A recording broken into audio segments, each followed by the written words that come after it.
Graça e paz. Boa noite. Eu quero convidar você, juntamente com a sua família, seus amigos, seus vizinhos, a juntos adorarmos ao Senhor.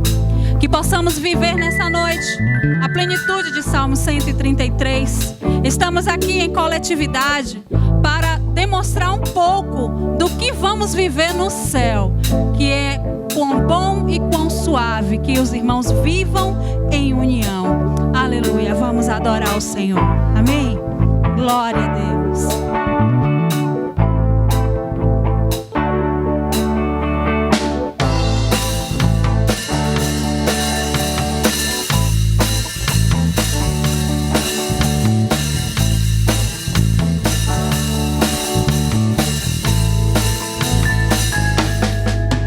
Do Senhor me vem a inspiração, é louvor do alto no coração, que me faz viver em adoração em todo tempo.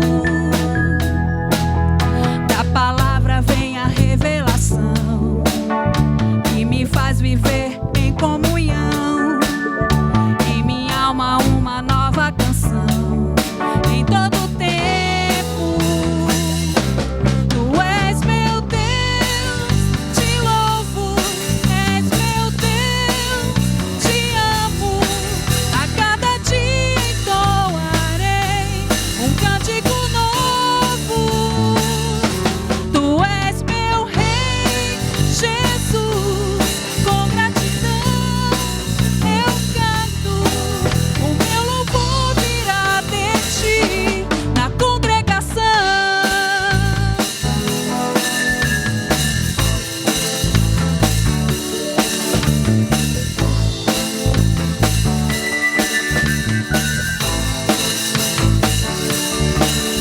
Do Senhor me vem a inspiração, é louvor do alto no coração, que me faz viver em adoração em todo tempo.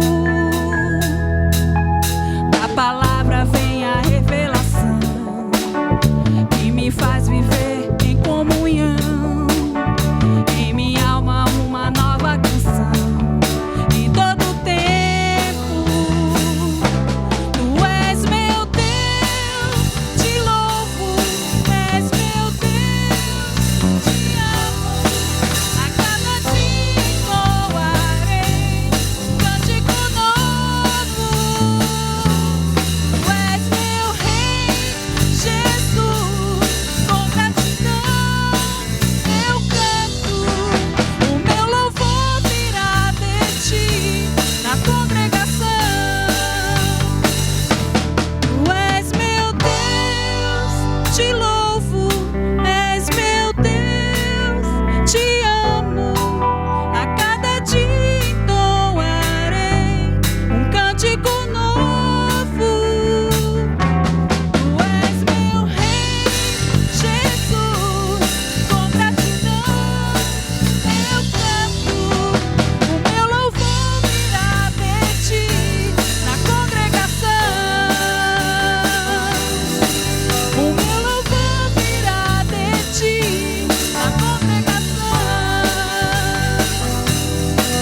O meu louvor virá de ti na congregação.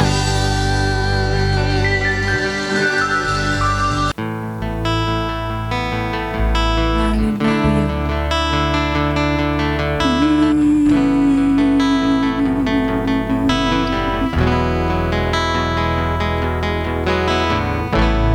Que o Senhor te abençoe e faça brilhar seu rosto em ti, te conceda sua graça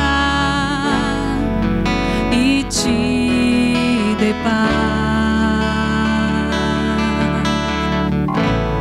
Que o Senhor te abençoe e faça brilhar seu rosto em ti, te conceda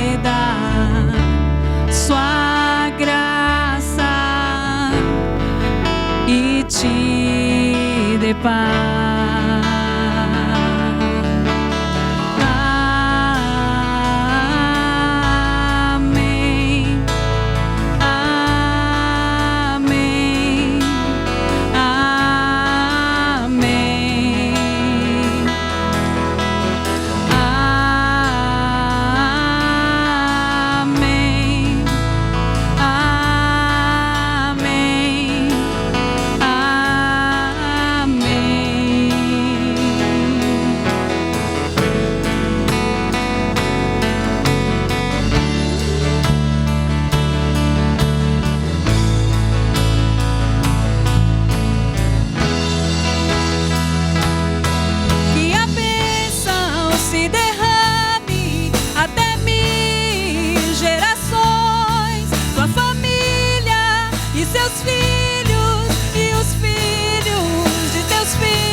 Eu quero te convidar nessa noite a pegar na mão dessa pessoinha aí que está do seu lado, para juntos cantarmos esse louvor. E eu creio que a nossa comunhão será uma expressão no coração do nosso amado Jesus. Aleluia. Em comunhão quero viver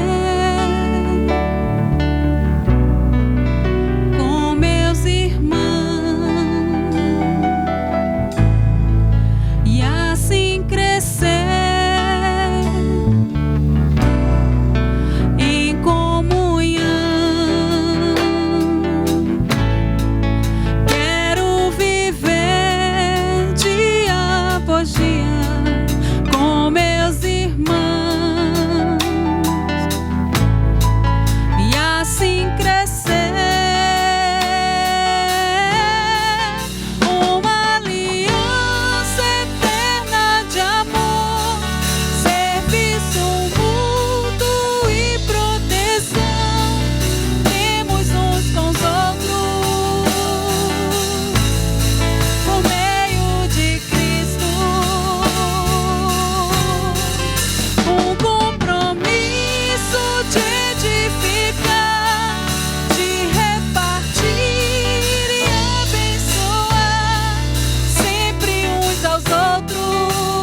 serviço mútuo e proteção temos uns com os outros,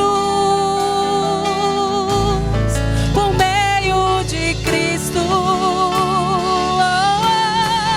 Um compromisso de edificar, de repartir e abençoar, sempre uns aos outros, em comunhão.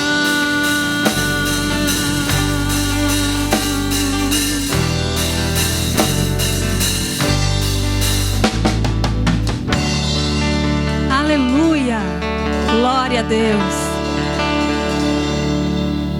Quando o rei Davi estava vivendo um dos melhores momentos do seu governo, surgiu uma ideia no seu coração. Sabe aquele devaneio, aquele tipo de ideia que a pessoa tem, às vezes parece até que está sem fazer nada, está desocupado, e de repente vem ali um ataque do inimigo e do nada surge uma ideia perversa no coração. Foi assim com Davi. Ele então resolveu contar o povo, contar os valentes. Joabe, o seu general, disse: mas Senhor, é só você olhar essa multidão e multiplicar isso aí, você vai ter uma ideia de quantas pessoas tem no seu reino. E Davi insistiu naquilo ali. Mas é nesse contexto de pecado, de orgulho, de vaidade, que nós vemos um dos momentos também mais significativos e importantes da vida de Davi, onde ele diz, num contexto de arrependimento, de quebrantamento, o seguinte: ele vai até a eira de Araúna, ele vai até a casa de Araúna, e chegando ali na casa de Araúna, Araúna então feliz se surpreende com a visita do rei. O rei diz que queria fazer um holocausto, um sacrifício ao Senhor, e Araúna então olha para o rei e diz assim: Senhor, tudo que o Senhor vê aqui é seu, tudo que está aqui é seu, pode usar, eu dou de presente para o Senhor. E Davi disse para Araúna: não, eu não vou oferecer a Deus sacrifício que não me custe nada. E Davi então paga pela eira, por aquele terreno, paga pelos bois, por tudo que ele usou ali para sacrificar ao Senhor e pedir perdão pelo seu pecado a Deus. E Davi então ele faz uma das declarações mais importantes que eu acho da sua vida, sabe? Não oferecerei ao Senhor sacrifícios que não me custem nada. Você já notou que como é sacrificial a sua vida? Como é penoso o seu trabalho? Como as coisas são realmente conquistadas com muito sacrifício, né? Tudo que você tem, tudo que é importante para você, tudo que vale alguma coisa realmente, tem um sacrifício ali, tem um peso ali, tem uma dor ali. Então, quando nós ofertamos ao Senhor na igreja, não é diferente também. Você não oferta de qualquer jeito. Você oferta sempre dentro de um contexto de sacrifício. É sacrificial conquistar o seu pão, é sacrificial sair para trabalhar, acordar cedo. O próprio trabalho, na maioria das vezes, é muito sacrificial. E quando você então oferta, você oferta a Deus com o maior e mais importante sacrifício da sua vida, sacrifício de amor. Então, esse é o sacrifício mais importante. Davi era rei, ele tinha condições de pagar aquela eira, pagar os bois, pagar a madeira, tudo que ele usou ali para sacrificar. Davi tinha condições e nada lhe faltou. Ele era o rei de Israel, mas ainda assim, Davi entendeu que era necessário demandar da sua parte algum sacrifício, algum peso, e ele então fez isso. E eu queria convidar você para que você possa, primeiramente, entender. Acho que tudo na nossa vida parte de um entendimento, parte de um comprometimento, na verdade, um entendimento que gera um comprometimento. Quando você compra o seu apartamento, quando você compra a sua casa, compra o seu carro, é tudo com muito sacrifício. Mas quando você oferta ao Senhor, é um sacrifício ainda maior, porque é um sacrifício de amor, de entrega. Você dá a Deus aquilo que é mais importante, você dá o seu coração, você dá a sua expectativa, você dá a sua fé, a sua confiança de que aquilo que você está colocando no altar do Senhor vai sim ser usado para abençoar o reino de Deus, para prosperar a obra de Deus nessa terra. Então eu quero desafiar você. Continue sacrificando, continue ofertando, continue ministrando a sua oferta, a sua contribuição ao Senhor, e Ele te recompensará poderosamente. Deus ama quem dá com alegria. Faça isso com amor e com alegria. O sacrifício, o Senhor te recompensará. Deus abençoe a sua vida poderosamente.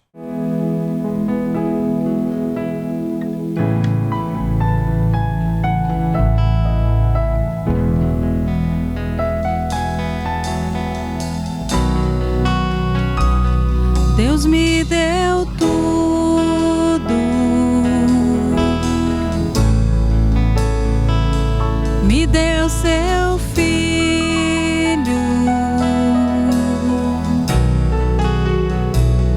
Eu tenho Jesus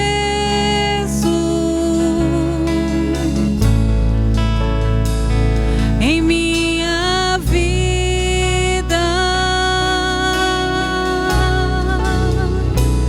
Deus me deu perdão,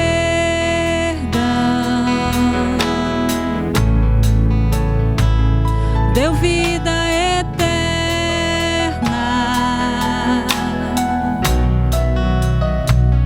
Eu tenho Jesus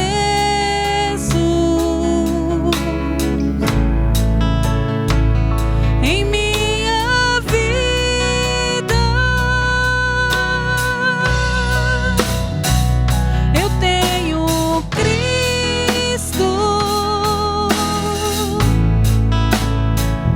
em minha vida.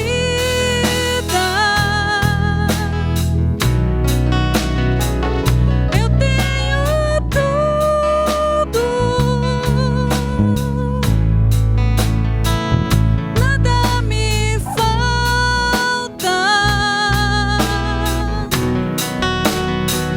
Tenho esperança,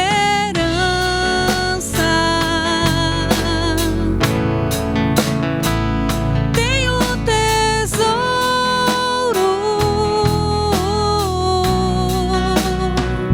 Eu tenho Jesus,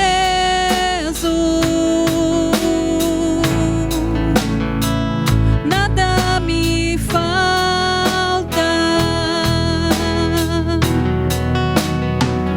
Olá, graça e paz. Esse momento é um momento importante. É o momento da ministração da palavra de Deus no seu coração. Eu acredito que o desejo de Deus é falar ao nosso coração, é ministrar ao nosso coração, é nos ganhar, é nos abençoar, nos fortalecer por meio da sua palavra. Quando eu venho aqui diante de vocês, diante dessa igreja maravilhosa que está me ouvindo agora, eu não venho com a intenção no meu coração de colocar meu desejo, de impor a minha vontade ou de alguma maneira convencer você pelos meus argumentos, nem pelas minhas palavras, nem pelo que eu acho que é certo ou que eu acho que é errado, certo ou errado, mas eu venho aqui com um grande temor no meu coração e uma grande responsabilidade sobre os meus ombros de ministrar a palavra, de ser um veículo apenas, um canal. Deus usa a minha mente, Deus usa o meu coração, Deus usa o meu estilo, o meu jeito de ser, e eu espero que isso, na verdade, não impeça, não te atrapalhe no que diz respeito a receber a palavra de Deus no seu coração. Pelo contrário, às vezes eu peço ao Senhor que Ele me dê graça, que Ele use a minha mente, use o meu coração, use a minha inteligência, mas que cada dia mais Ele possa ser manifesto na sua vida e que, como disse o profeta, que eu possa diminuir e você ser profundamente edificado pela palavra do Senhor.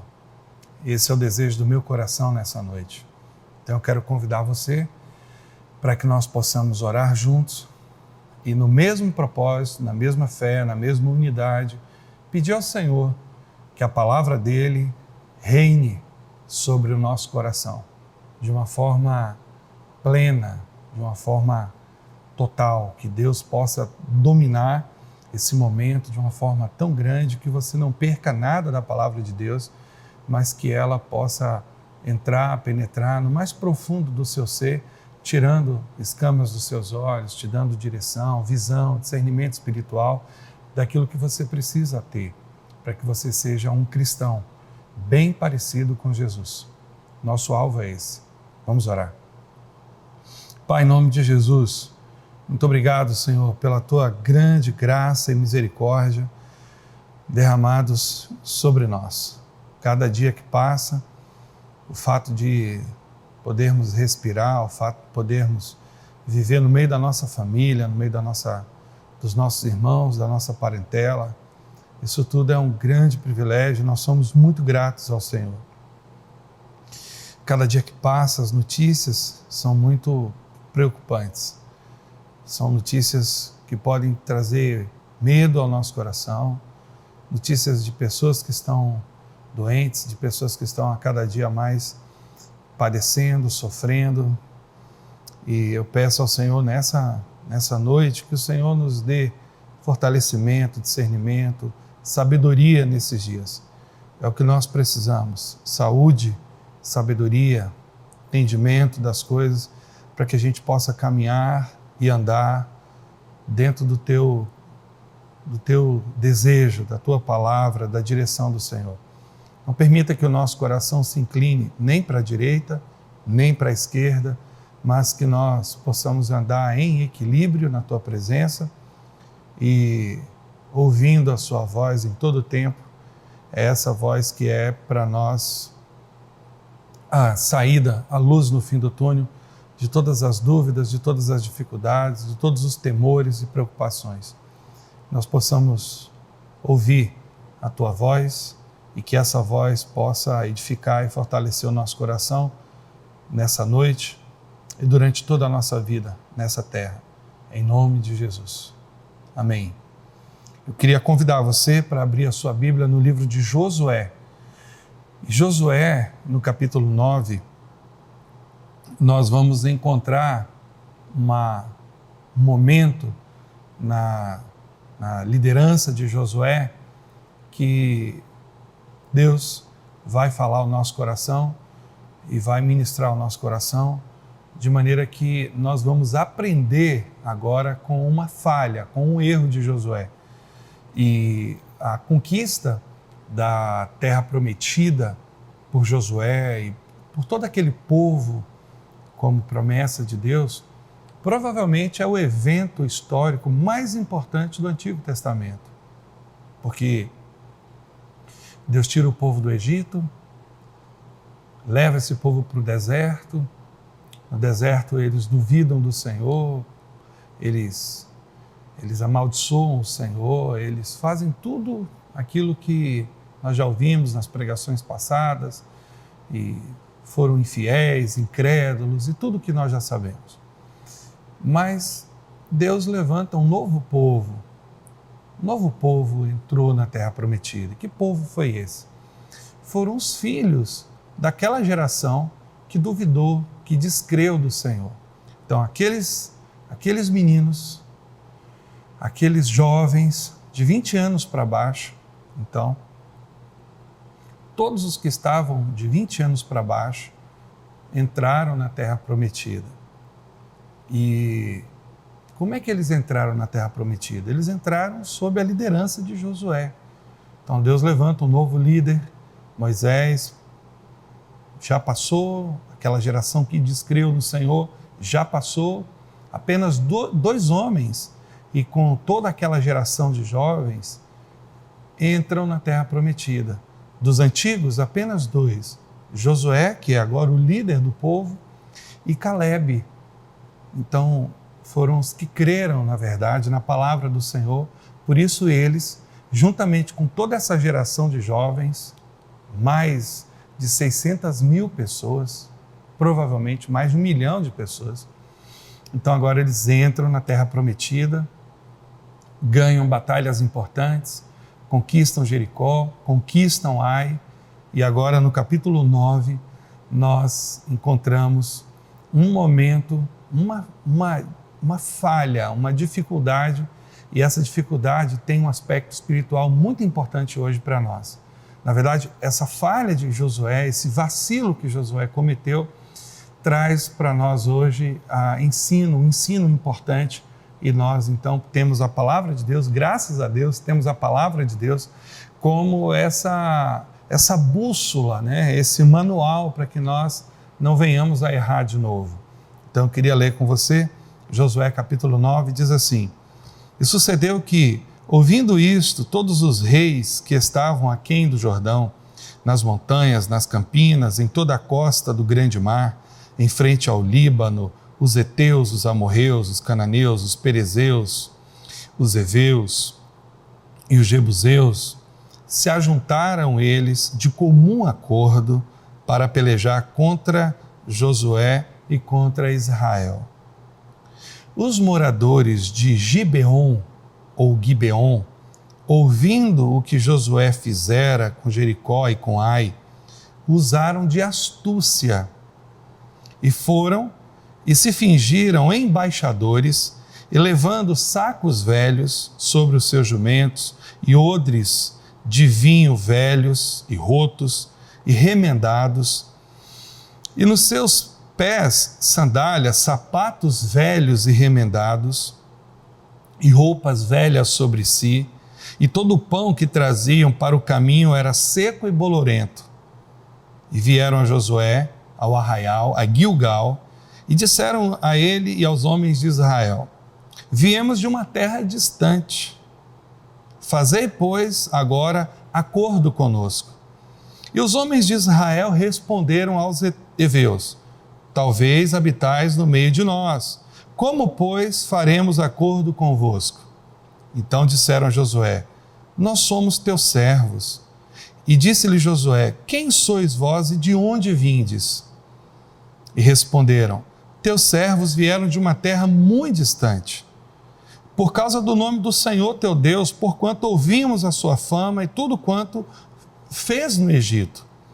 E tudo quanto fez aos 2 reis dos amorreus, que estavam além do Jordão, a Sion, rei de Esbom, e a Og, rei de Bazã, que estava em Astarote.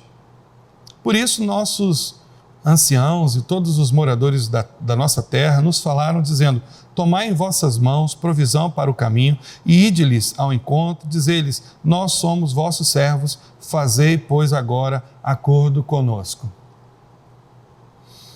E este nosso pão tomamos quente das nossas casas para a nossa provisão, no dia em que saímos para vir a vós, e ei-lo aqui agora já seco e bolorento. E estes odres que enchemos de vinho eram novos, e ei-los aqui já rotos, e estas novas roupas e nossos sapatos já se têm envelhecido por causa do muito longo caminho. Então, os homens de Israel tomaram da provisão deles e não lhes pediram conselho ao Senhor. Josué fez com eles e fez um acordo com eles. Josué fez paz com eles e fez um acordo com eles, que lhes daria a vida, e os príncipes da congregação lhes prestaram juramento. E sucedeu que, ao fim de 3 dias, depois de fazerem acordo com eles, ouviram que eram seus vizinhos e que moravam no meio deles. Será que você entendeu? Deu para entender um pouco o que está acontecendo aqui, o que de fato aconteceu?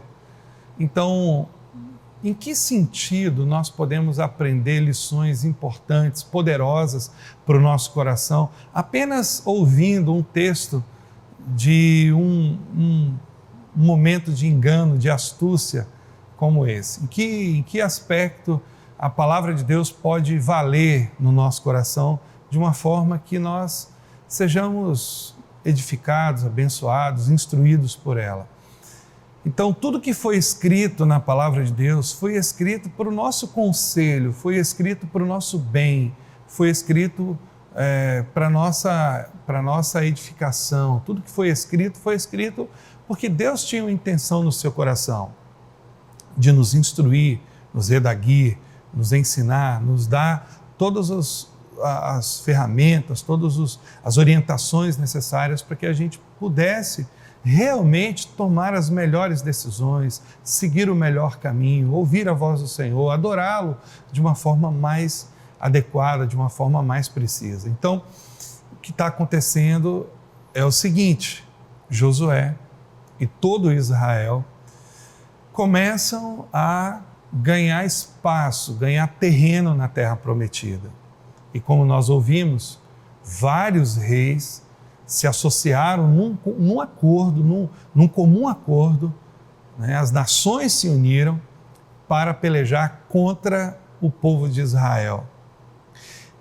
Porém, um povo pensou diferente.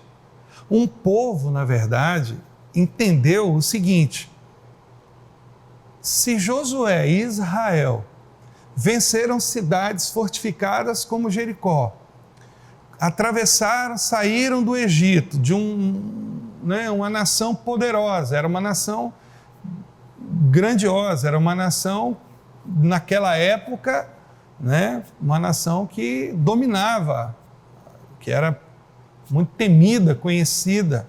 Então eles entenderam assim: se Josué saiu e Israel, se o povo de Deus saíram do Egito, se eles saíram do Egito, conseguiram se libertar das garras de Faraó, atravessaram todo esse deserto, chegaram aqui, né, na nossa terra, chegaram aqui no nosso meio, venceram Jericó, venceram Ai, venceram os reis que estavam antes do Jordão, venceram todo mundo. Eles vão vencer a gente também, não adianta, pode ter acordo, as nações podem se unir contra esse povo, mas eles vão vencer. E o inimigo, então, temeu Josué, temeu o povo de Deus, porque o inimigo entendeu que o Senhor era com eles. O Senhor estava com Josué, o Senhor estava com aquele povo, e os gibeonitas então tiveram uma ideia, tiveram uma astúcia, né? Eles foram muito inteligentes, foram muito espertos.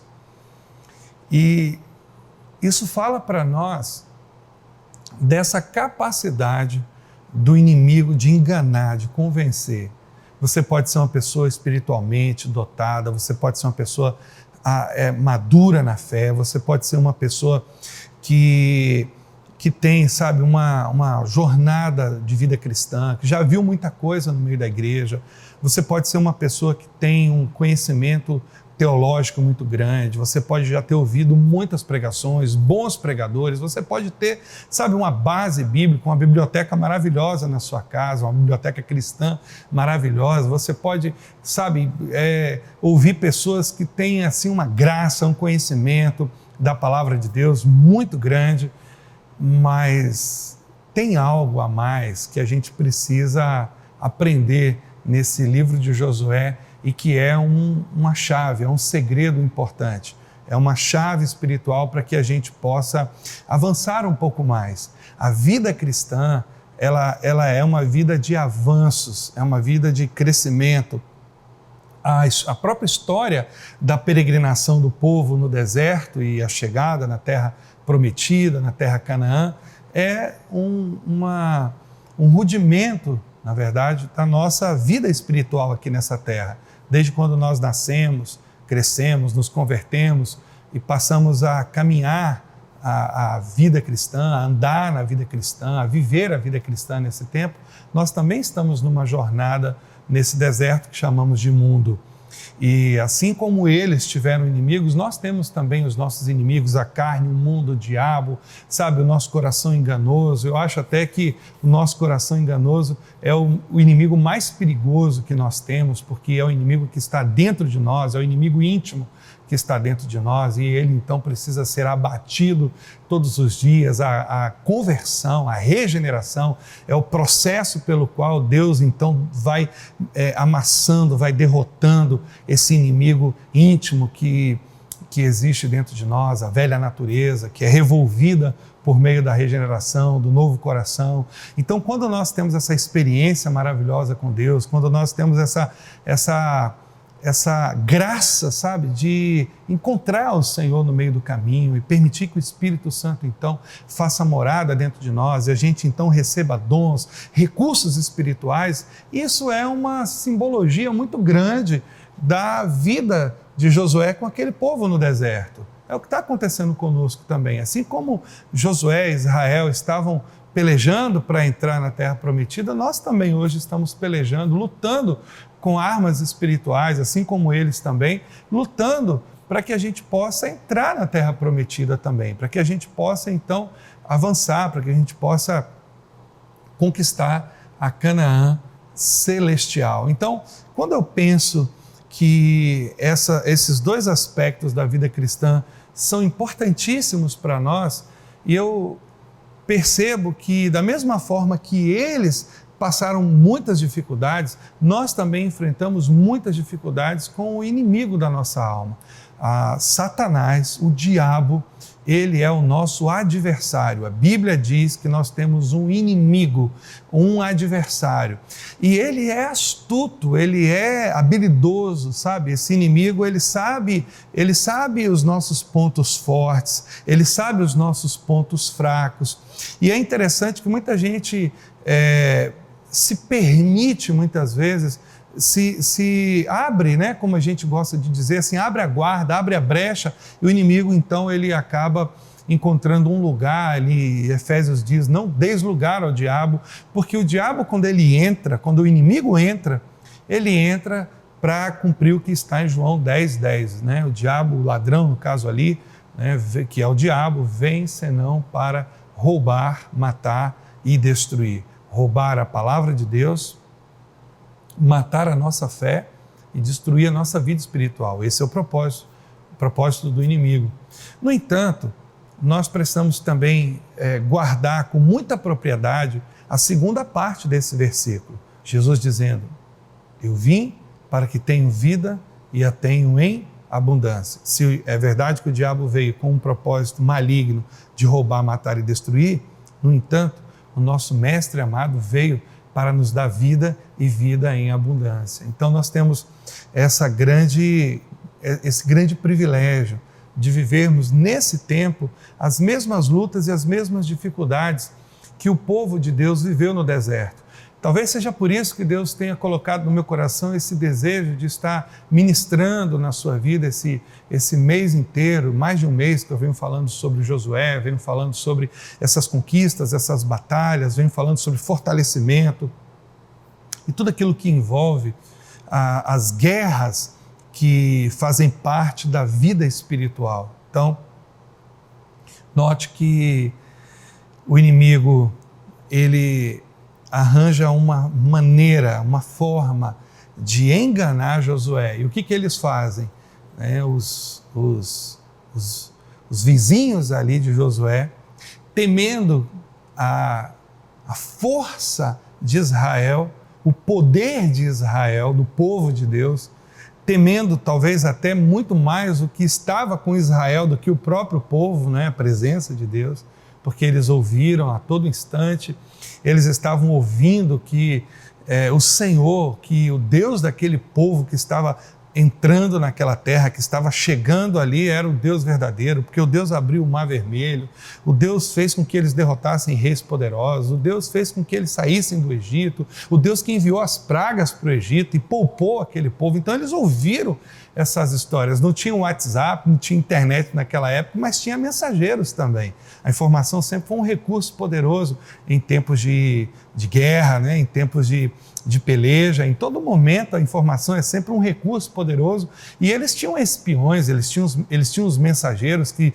estavam trazendo as informações do que estava acontecendo ao redor daquelas nações, e eles ouviram de uma forma assim muito clara que com aquele povo ninguém não podia resistir àquele povo. Então eles têm uma ideia. Eles então pegam roupas velhas, pegam odres velhos, sapatos velhos, tudo velho, pão velho, eles se vestem com aquelas roupas velhas, sujas, né? Então pegam sapatos, os odres, os pães bolorentos, e eles então pensam o seguinte: nós vamos até Josué e nós vamos dizer para ele que nós somos de um povo distante, de um lugar muito longe e que nós ouvimos falar das maravilhas do Senhor. E é interessante que eles começam a mencionar das coisas de Deus. Isso é o que me chamou a atenção nesse texto. Eles não foram com outros argumentos. Eles foram para Josué dizendo o seguinte: olha, nós ouvimos falar das maravilhas do seu Deus. Nós ouvimos falar das grandezas que esse Deus poderoso tem feito no meio de vocês. E é interessante que o inimigo, ele sempre usa essa questão da fé, da religiosidade para enganar o povo de Deus.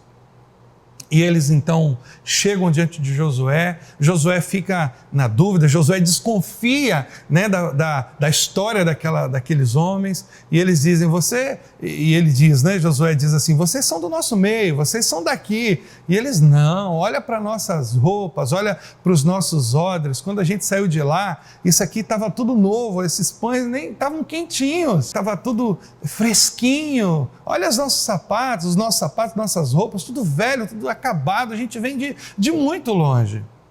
E aqui tem um segredo que é a chave fundamental para que a gente não permita que o inimigo nos engane.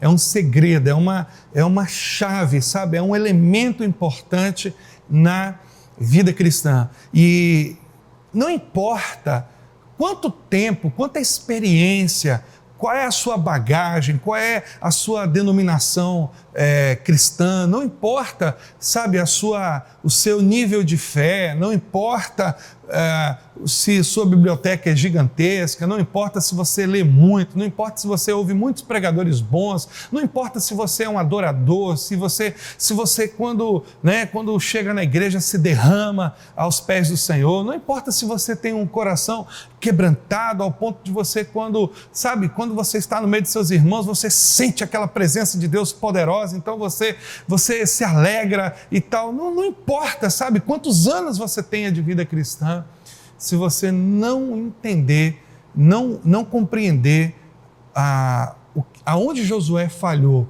Então, como eu disse antes, tudo que foi escrito para o nosso bem, foi escrito para o nosso fortalecimento e mais ainda, para servir de alerta, para servir de referência, de experiência, de ensino para nós.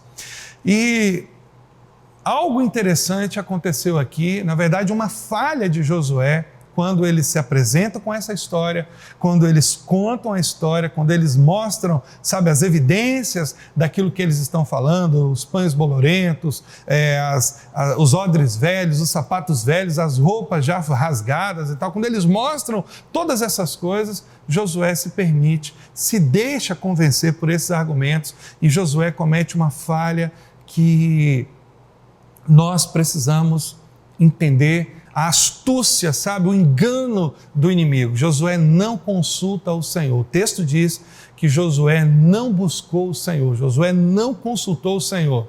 Josué confiou na sua própria sabedoria.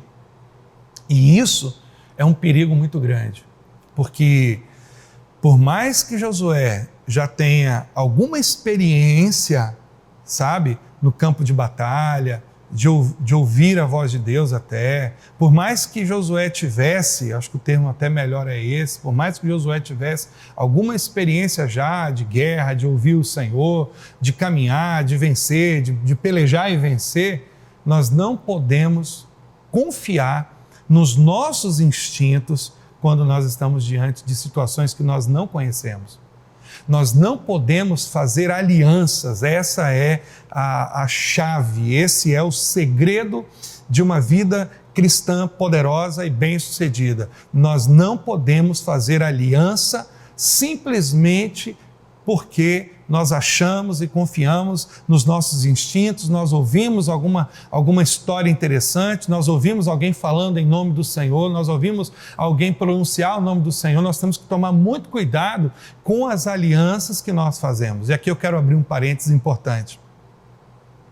Há muitos anos atrás, eu ouvi do pastor Carlos Alberto a seguinte expressão: quem anda sozinho ou caiu ou vai cair. E isso foi tão forte para mim que eu pensei o seguinte: bom, o pastor, a área de atuação do pastor, ou de queda, né?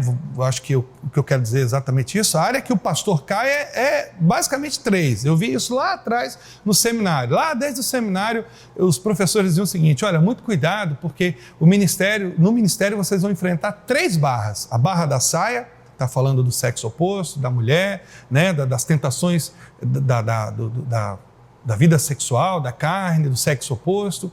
Então, a barra da saia, a barra da fama, né? A vaidade, o orgulho pessoal, cuidado para vocês não se acharem importantes demais, melhores do que os outros, essa coisa do orgulho, da vaidade, né? Desse sentimento que é perigoso, onde faz com que você se sinta melhor, o mais importante, sabe? Você se torne soberbo, e ali a Bíblia diz que a soberba precede a queda. Então, a barra da fama, cuidado com isso, e a barra do ouro, cuidado com a ganância, cuidado com as ambições, cuidado com esses desejos do coração pelo vil metal, de querer ser rico, achando que o ministério vai ser um meio para vocês ganharem dinheiro. Cuidado com essas coisas. O ministério não é para isso. Então, sempre eu ouvia essas coisas. Olha, o pastor tem essas 3 barras. Todo cristão, de modo geral, lida com isso, mas na vida pastoral, isso tem um impacto muito grande, né? A barra da saia, a barra da fama e a barra do ouro. Nós vamos lidar com essas 3 barras. Então, quando eu ouvi o pastor Carlos Alberto dizendo lá atrás, olha, quem anda sozinho ou caiu ou vai cair, eu pensei, meu Deus, eu não quero cair.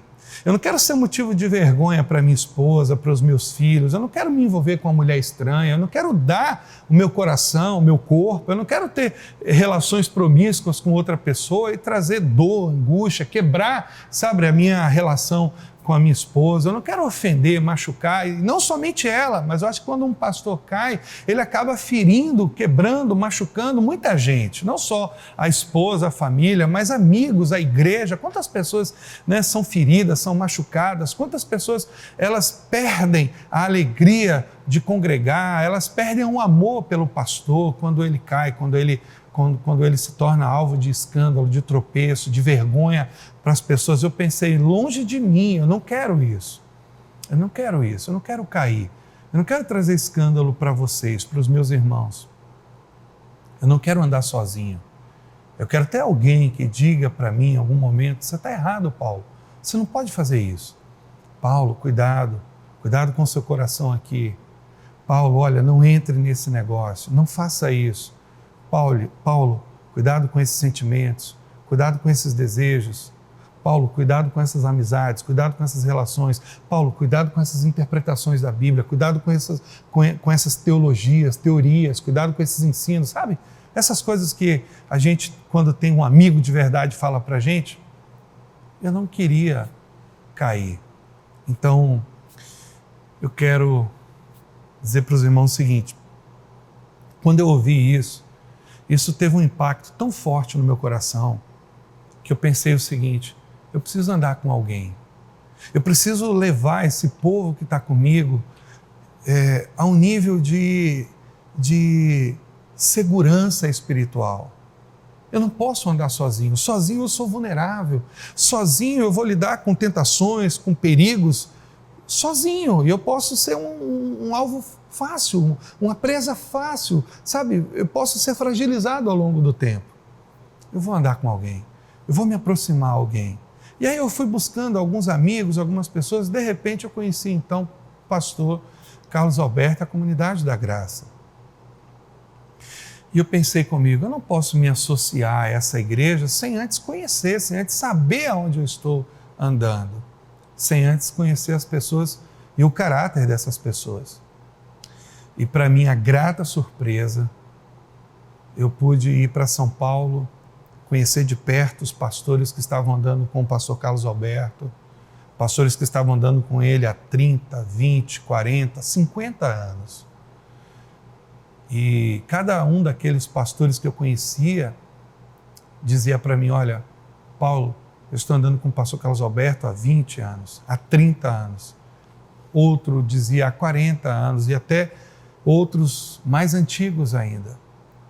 E todos eles diziam a mesma coisa para mim. Paulo é o mesmo homem com o mesmo caráter, a mesma humildade, o mesmo compromisso, o mesmo amor. Ele não mudou nesses aspectos. Está só mais velho.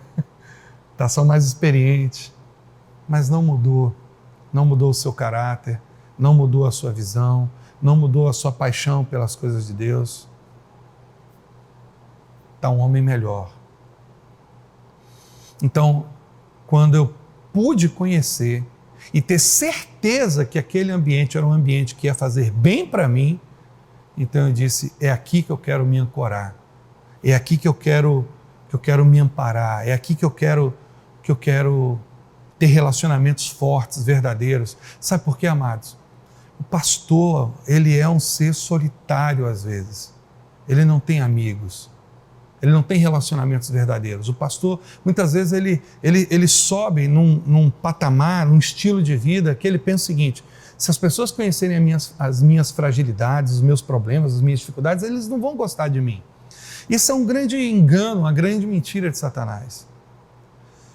E eu pensei o seguinte, eu sou tão pequeno, tão frágil, eu tenho tantas dificuldades, tenho tanta coisa para aprender ainda, eu quero andar com gente melhor do que eu.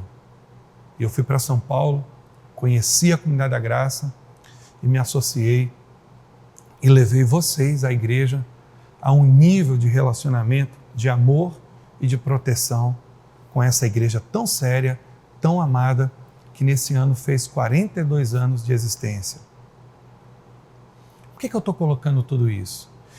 Porque Josué nos ensina que nós não devemos fazer aliança com quem nós não conhecemos. Mesma coisa é o relacionamento conjugal. De vez em quando aqui no gabinete eu tenho conversado com algumas pessoas, alguns casais que estão enfrentando lutas, dificuldades, problemas no relacionamento. E aí de repente eu pergunto, mas vem cá, você não viu isso antes no namoro? Você não notava essas coisas? Você não identificou esses problemas? Vocês não identificaram essas coisas? Ah não, nós namoramos pela internet. Nós nos conhecemos num site, eu morava numa cidade, ele em outra, e a gente então não teve muito tempo juntos, sabe? A gente não se conheceu bem. Aí a gente se casou. E aí a vida tá uma coisa que eu não sei nem explicar para vocês. E aliás, eu tenho visto muita gente se separando porque faz aliança sem saber com quem está casando. Então, a gente vai ver nos mais variados aspectos da nossa vida, seja uma aliança profissional, seja uma aliança conjugal, ou seja até uma aliança espiritual, como nós fizemos com a Comunidade da Graça. Eu quero dizer para os irmãos como eu sou feliz e abençoado por ter pastores como o pastor Carlos Alberto, como Ademar de Campos, como o Davis, amigos preciosos lá como Horácio, como Fernando Diniz, o líder dos jovens nacional. Então são pessoas que nós temos relacionamentos. Sabe, amados, uma vez conversando com um pastor de uma importante igreja aqui da cidade de Salvador, eu falando com ele, perguntando assim, vem cá, como é seu relacionamento aí com o apóstolo? Como é que você se relaciona com esse pessoal? Ele disse, não, eu não tenho relacionamento com eles. Eu disse, como não tem? Ele disse, não, aqui eu sou empregado da igreja. Eu sou empregado da denominação, e ele falou o nome, não vou falar aqui para não trazer escândalo, né? Mas sim, mas você nunca foi na casa do seu pastor, do seu líder? Não, nunca fui, eu nunca entrei lá, eu só recebo as ordens e cumpro. Eu fiquei com meu coração ali apertado e pensando assim, meu Deus, obrigado, muito obrigado, Senhor, porque eu não tenho esse tipo de relacionamento com o meu pastor. O meu pastor, o Carlos Alberto, é meu amigo. Ele fala para mim o que eu preciso ouvir. Mas ele também me ajuda, me dá conselhos, me ampara, sabe? Me elogia, me fortalece. Então, eu fico pensando assim, meu Deus, como é que nós vamos entrar numa relação, numa aliança com quem nós não conhecemos? E olha a astúcia desse pessoal.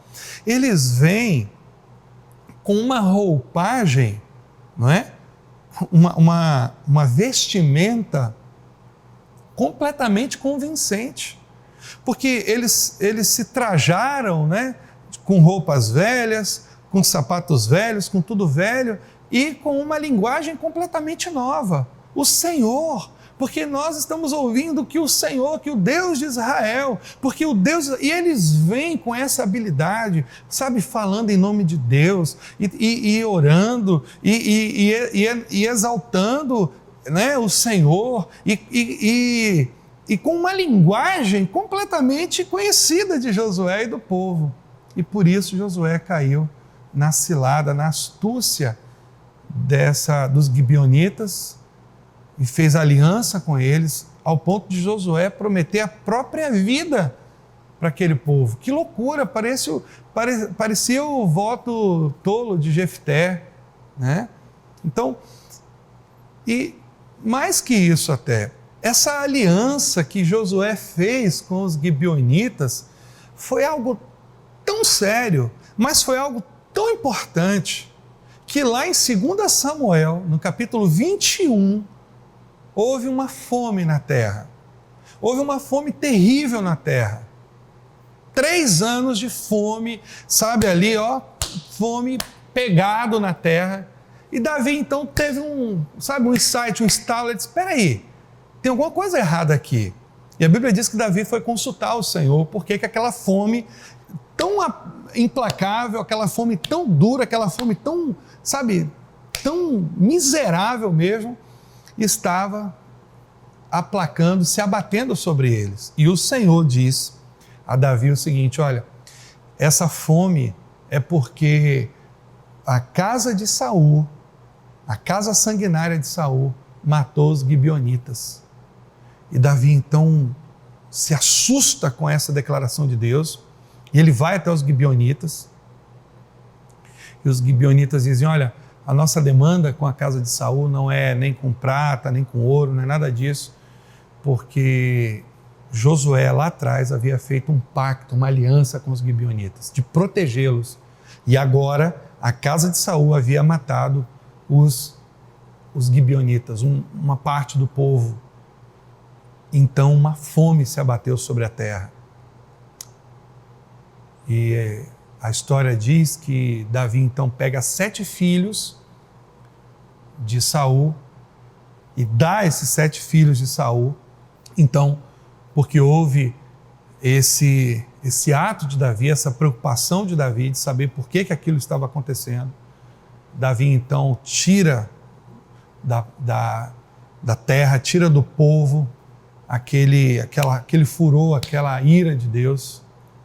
E Davi então pega esses 7 filhos de Saul, dá aos gibeonitas, eles enforcam esses homens, e aí a ira do Senhor se aplaca e as coisas voltam à normalidade. Então isso nos faz ver, isso nos mostra como Deus leva a sério as nossas alianças, sabe? Os nossos compromissos, o nosso comprometimento. Quando você faz uma aliança, quando você faz um pacto, quando você faz um acordo com alguém, Deus leva isso muito a sério. Você lembra que Jacó estava ali sentado fazendo o seu guisado, chega Esaú com fome, ele faz um acordo com Jacó da troca da primogenitura e Deus leva isso a sério também. Então, nós como igreja hoje, nós precisamos ter muita clareza e buscar de Deus. Eu acho que esse é o fundamento, o que é mais importante quando nós vamos fazer qualquer aliança, qualquer pacto com quem quer que seja. Nós precisamos buscar ao Senhor. Essa foi a falha de Josué. Josué falhou nisso. Embora ele fosse experiente, embora ele já estivesse liderando, fazendo tudo o que Deus estava ali determinando, mas naquele momento Josué falhou. Ele não buscou o Senhor. E o texto fala sobre isso. Ele não consultou o Senhor. Josué fez um acordo com aqueles homens. E às vezes, na maioria das vezes, quando nós entramos em acordo, em sociedade, em comunhão, em pacto com alguém, nós também não consultamos ao Senhor. A igreja precisa consultar ao Senhor quando vai fazer um pacto com alguém, quando vai fazer um pacto com uma pessoa, quando vai escolher um caminho. A igreja precisa consultar o Senhor quando vai tomar decisões importantes. E geralmente, o líder da igreja é o responsável por esse encaminhamento. por entrar na presença de Deus, convidar os irmãos para um jejum. Josué não fez nada disso. Josué podia ter levantado um jejum, Josué podia ter consultado o Senhor, Josué podia ter buscado o Senhor. Deus ia falar com Josué: não faça aliança com esse povo, porque são seus vizinhos, são seus inimigos próximos. Mas Josué não fez isso. E esse tem sido o problema da derrota espiritual de muita gente. Fazer aliança com o inimigo. Fazer aliança com quem não vai acrescentar a você, não vai abençoar a sua vida. Josué fez aliança com esse povo. Mais à frente nós vamos ver que no aspecto militar, esse povo, graças a Deus, nem trouxe problema para o povo de Israel. Aliás, eles se tornaram servos, escravos de Israel. Esse povo, ele acabou ajudando até Neemias, os gibeonitas ajudaram Neemias a construir o muro. Até que foi um povo que Deus, pela sua graça e misericórdia, fez com que esse povo se incorporasse ao povo de Israel. Mas muitas vezes não é assim. Muitas vezes nós fazemos aliança com alguém e essa pessoa é o nosso inimigo. E nós achamos que estamos fazendo algo bom e estamos fazendo algo muito ruim. E nós temos que tomar muito cuidado com isso. Nós precisamos buscar o Senhor. A nossa experiência, a nossa vida cristã, o nosso andar, nosso caminhar, sabe, as decisões, tudo que a gente já fez, não tem muito valor quando nós chegamos diante de uma situação nova, completamente nova. Então é importante isso. É importante que a gente aprenda com Josué. É importante que nos momentos mais significativos, mais decisivos da nossa vida, nós busquemos ao Senhor, nós consultemos ao Senhor. Nós tenhamos direção de Deus. Josué não teve direção de Deus, ele simplesmente fez a aliança com aquele povo, os gibeonitas, e por causa disso, Josué teve que proteger aquele povo. Quando aquele povo estava em guerra, quem teria que socorrer era Josué. Josué que ia socorrer. E isso atrasa o projeto de Deus. Isso atrapalha o projeto de Deus. Você tem que lutar para proteger o seu inimigo. Quando o que Deus quer é que você lute contra o seu inimigo e vença o seu inimigo. Ele se torne vencido diante de você. Então, pense nesse aspecto hoje com relação à sua vida espiritual. Olha para dentro do seu coração agora e pense comigo em relação às atitudes e aos passos que você está dando na sua vida espiritual.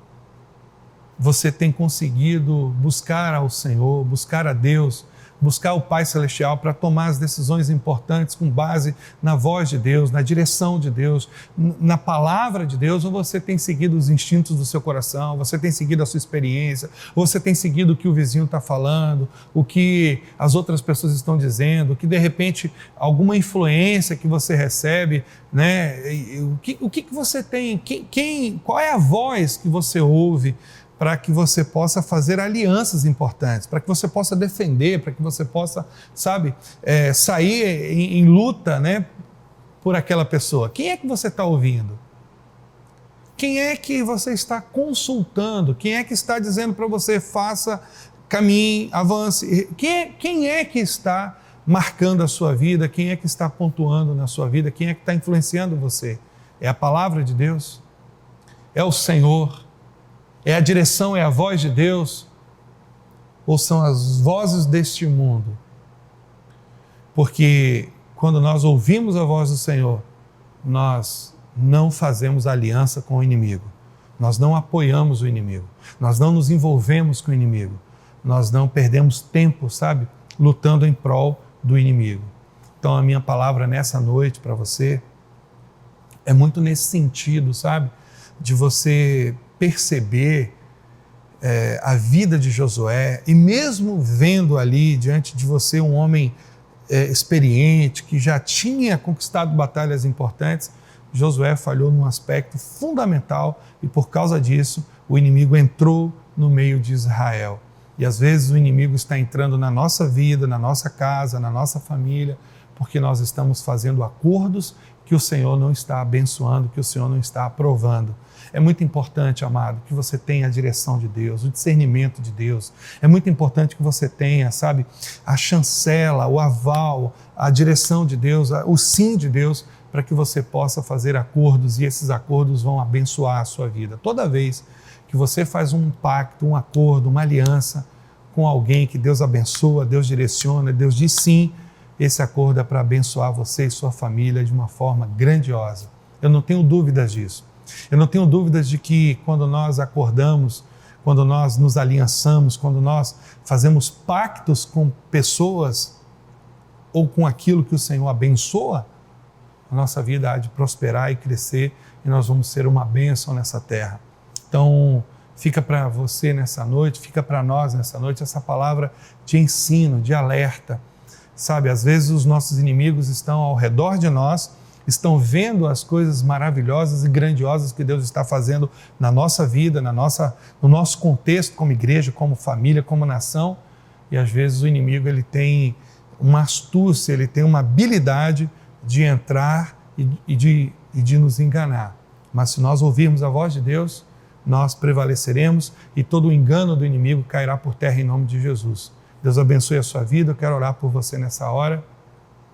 Quero profetizar sobre a sua casa e clamar por sua vida, por sua família e buscar ao Senhor para que juntos nós possamos tomar sempre as melhores decisões que vão nos abençoar e nos proteger a nós e toda a nossa família e a nossa sociedade. Amém? Pai, em nome de Jesus, muito obrigado, Senhor, pela tua grande e poderosa palavra. Que o Senhor ministre no nosso coração nessa noite.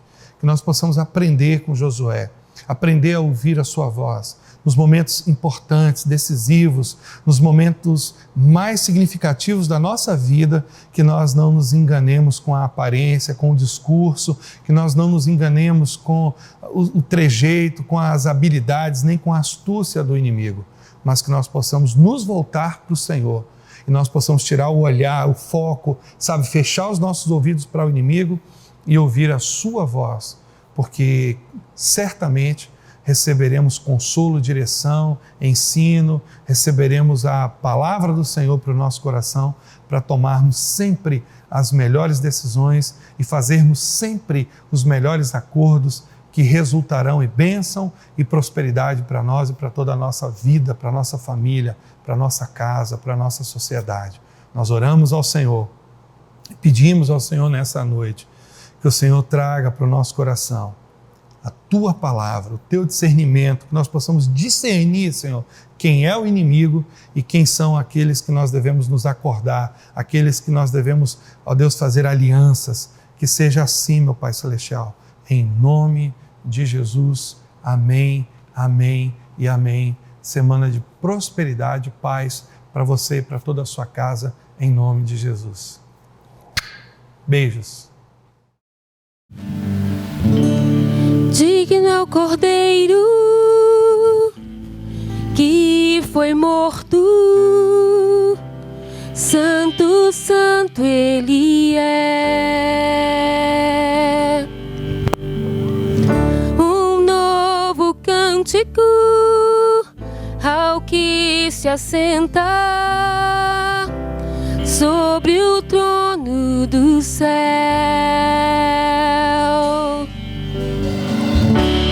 Digno é o Cordeiro que foi morto, santo, santo ele é. Um novo cântico ao que se assenta sobre o trono do céu. Santo, santo, santo, Deus Todo-Poderoso, que era e é e há de vir. Com a criação eu canto louvores ao Rei dos Reis. És tudo para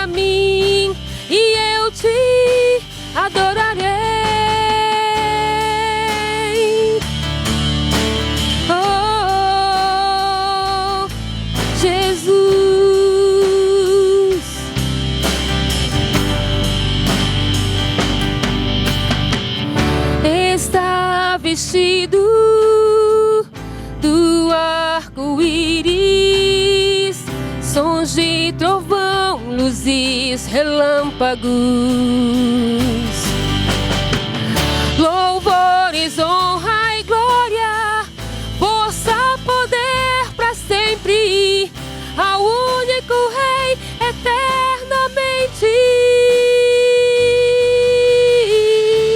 Santo, Santo, Santo, Deus Todo-Poderoso, que era e é e há de vir. Com a criação eu canto louvores ao Rei dos Reis. És tudo para mim e eu te adorarei. Te adorarei, te exaltarei,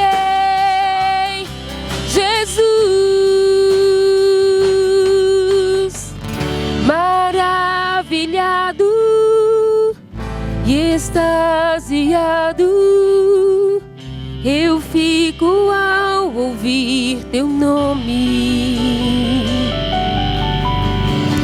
Maravilhado e extasiado eu fico ao ouvir teu nome.